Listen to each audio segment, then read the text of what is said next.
안녕하세요. 네, 제가 쓴 국어 주제 탐구 보고서를 발표해 보도록 하겠습니다. 저는 한국어의 생략과 도치 현상을 주제로 국어 주제 탐구 보고서를 작성하였습니다.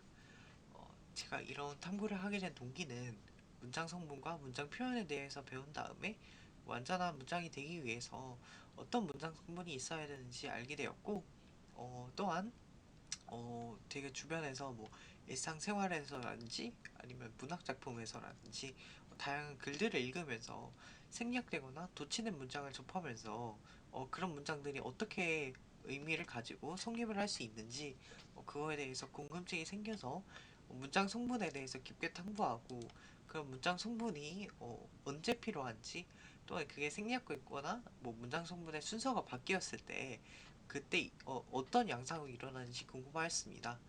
또한 이런 현상의 효과와 예시를 또 실었고, 또 다른 언어에서 생략과 도치 현상은 어떠하는지 탐구해보게 되었습니다. 그래서 첫 번째로는 일단은 문장은 의미를 전달하는 이야기의 기본 단위이기 때문에 그 문장이 내포하는 그 뜻을 잘 이렇게 이야기하기 위해서는 문장이 문장 성분을 잘 가지고 있고, 그 문장 성분이 그 문장의 의미를 잘 표현할 수 있어야 됩니다. 그래서 그때의 양상은 어떤지 한번 살펴보려 합니다. 네, 일단은 문장 구성 요소, 문장 성분에 대해서 먼저 살펴보게 되었는데요. 그래서 한국어에서는 주 성분으로 주어, 목적어, 서술어가 있고, 먼저 주어는 우리가 뭐 주로 체언의 주격조사나 보조사가 와서 실현이 되고, 또 우리가 뭐 흔히 사용하는 구어체에서는 뭐 체언 조사 없이 체언 단독으로 실현되기도 하고, 명사구나 명사절이 주어가 되기도 합니다.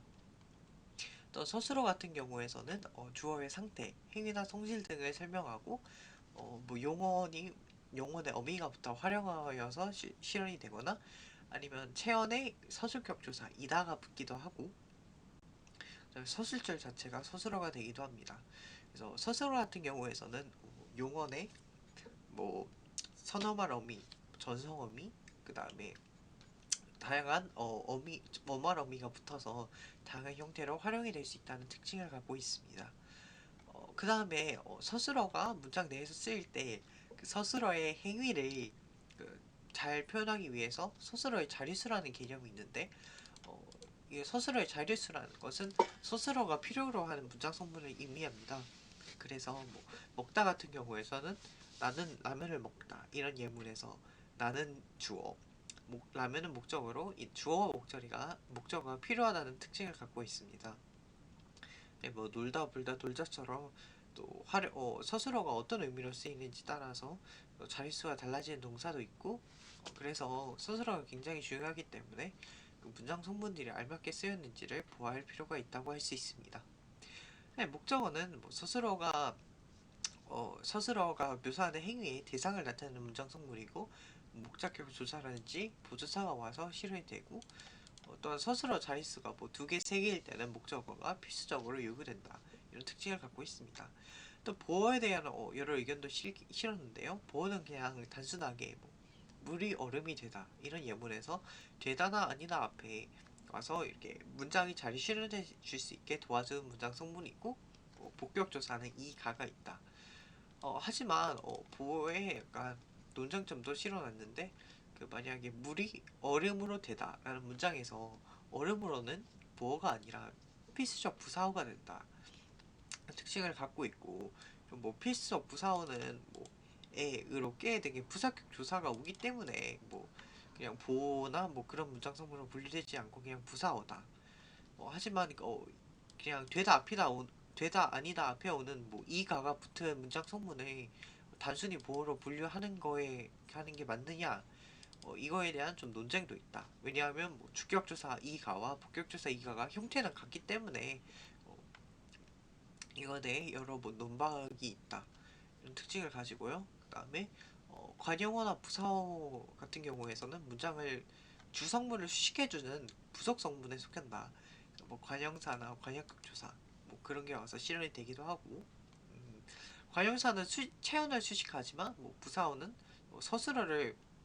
문장 내에 서술어 용어를 수식하는 그런 역할을 하고, 무사어는 뭐 부사격 조사가 와서 실현이 되기도 하고 뭐 그냥 부사 자체가 오기도 하고 또한 그냥 서술어를 수식하는 성문 부사어와 문장 전체를 수식해 쓰는 문장 부사어가 있다.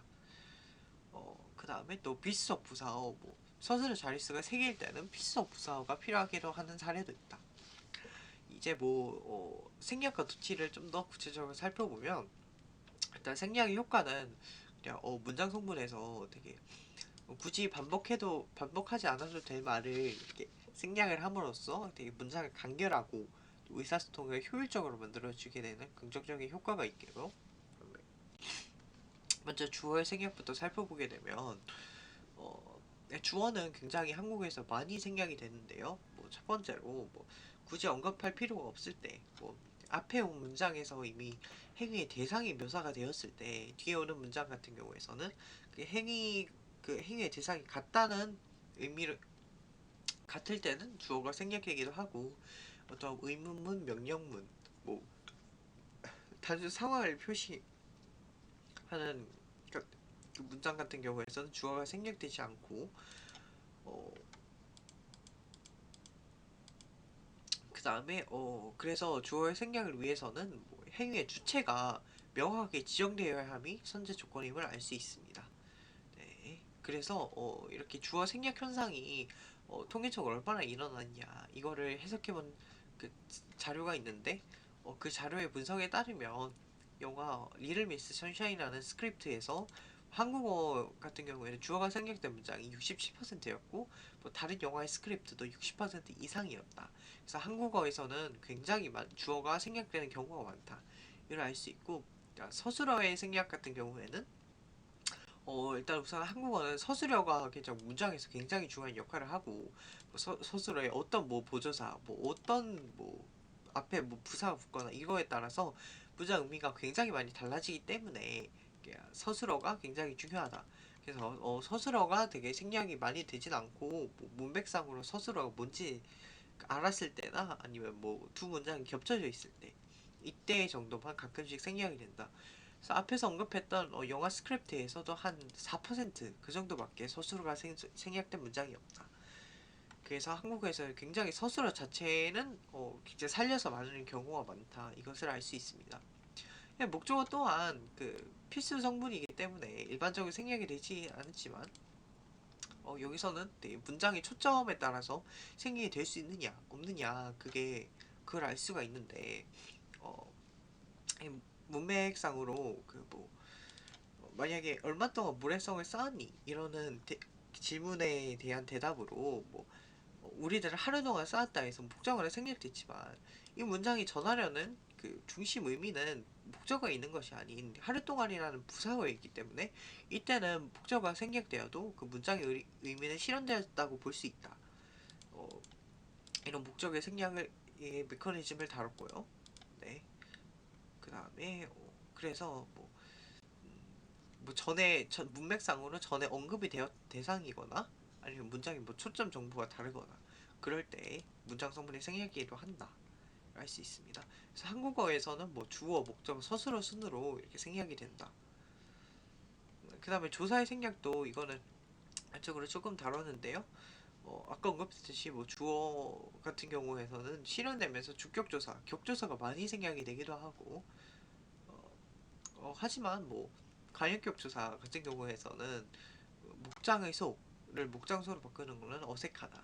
근데 보조사 같은 경우에는 이거는 특별한 의미를 더 부여해주기 때문에 이게 생략될 경우 뭐 문장의 의미가 달라지게 된다는 점을 보 그래서 일반적인 격조사 같은 경우에는 문법적 관념이 더 크기 때문에 그냥 뭐 의미가 있다기보다는 그냥 문법적 기능을 하게 도와주기 때문에 생략에 달지지만 보조사는 어휘적 관념의 성향이 더 크기 때문에 뭐 의미가 되게 달라지게 된다. 이런 특성을 가지고 다음으로 도치를 살펴보면 한국어는 어순의 나열이 되게 자유롭기 때문에 자유롭고 그 이유는 격조사로 뭐 그냥 어디에 있던지 그 문장 성분이 어떤 종류인지 격조사를 통해서 파악할 수 있다. 그래서 문장의 도치가 주는 효과는 그 문장이 되게 조명하고 중심적으로 전하라는 정보를 강조하는 효과를 줍니다. 그래서 뭐 나는 어제 라면을 먹었다 같은 경우에서는 뭐 나는 라면을 어제 먹었다 이런 식으로 살짝 바꿔서 문장의 초점을 라면에 맞추거나 어 그리고 그다음에 초점을 문두에 와서 뭐 그냥 문장의 실현에 있어서 그냥 맨 앞에 중심 내용이 오면 좀 더 여기에 스포트라이트가 오는 경우가 있으니까 뭐 만났다 민수가 철수를 같은 경우로 이렇게 소스를 맨 앞으로 빼서 이렇게 도치가 일어나기로 한다. 아니면 맨 앞이나 맨 뒤로 이동시켜서 뭐 아버지는 부자다. 철수는 이래서 뭐 철수는 여기는 강조를 하고 있고 그래서 뭐 걔가 그걸 먹었어 사과를 같은 경우에서는 여기서 사과를 강조하려고 도치가 일어났죠. 네.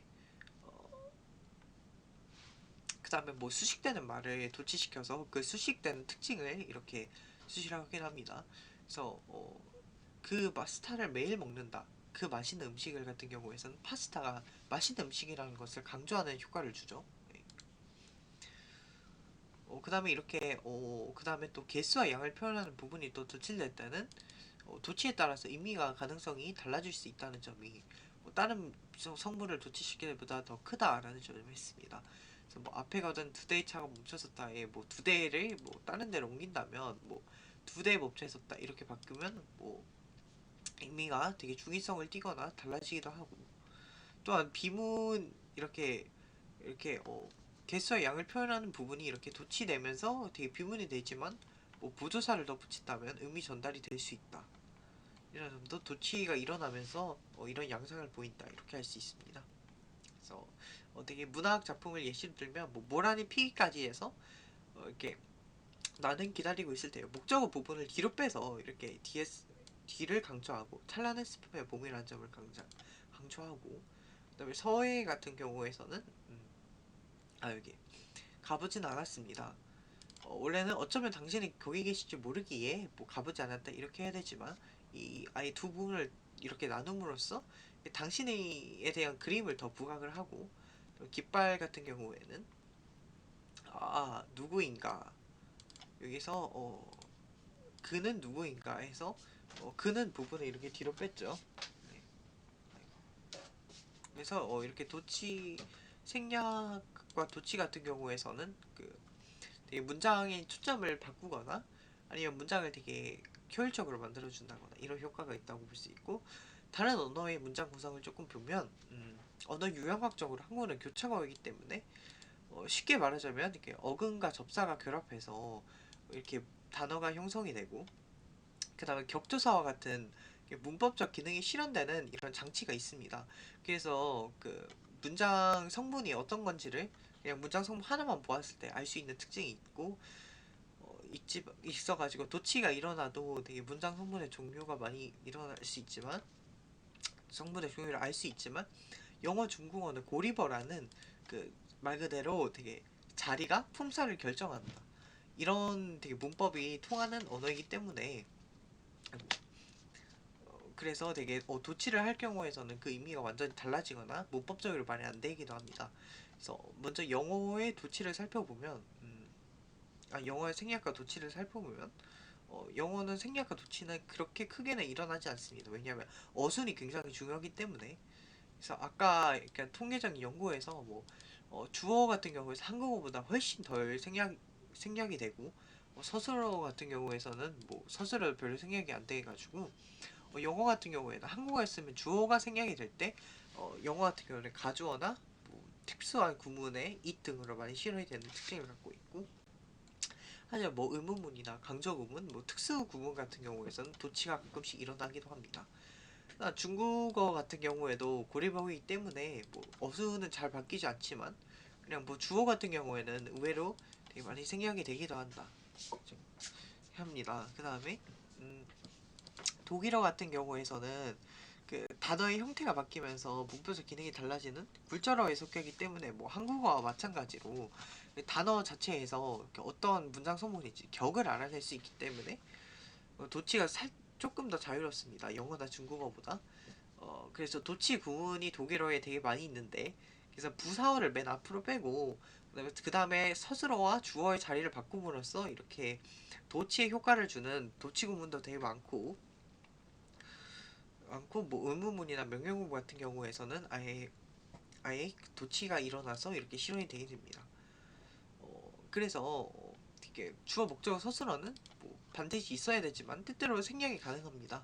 그래서 생략과 뭐 도치가 일어날 때는 뭐 의미를 한층 강조하거나 아니면 뭐 문장에 간결성을 주거나 이런 효과가 있다는 것을 알 수 있고, 어, 영어, 중국어, 독일어의 사례도 보았을 때 뭐 도치나 생략 같은 경우에는 타 언어에서도 발견할 수 있는 흔한 현상이라는 것을 알 수 있습니다.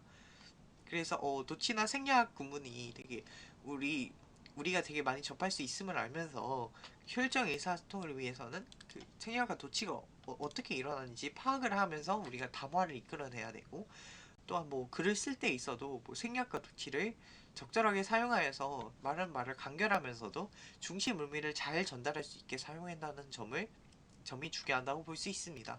네, 이렇게 발표를 마치도록 하겠습니다.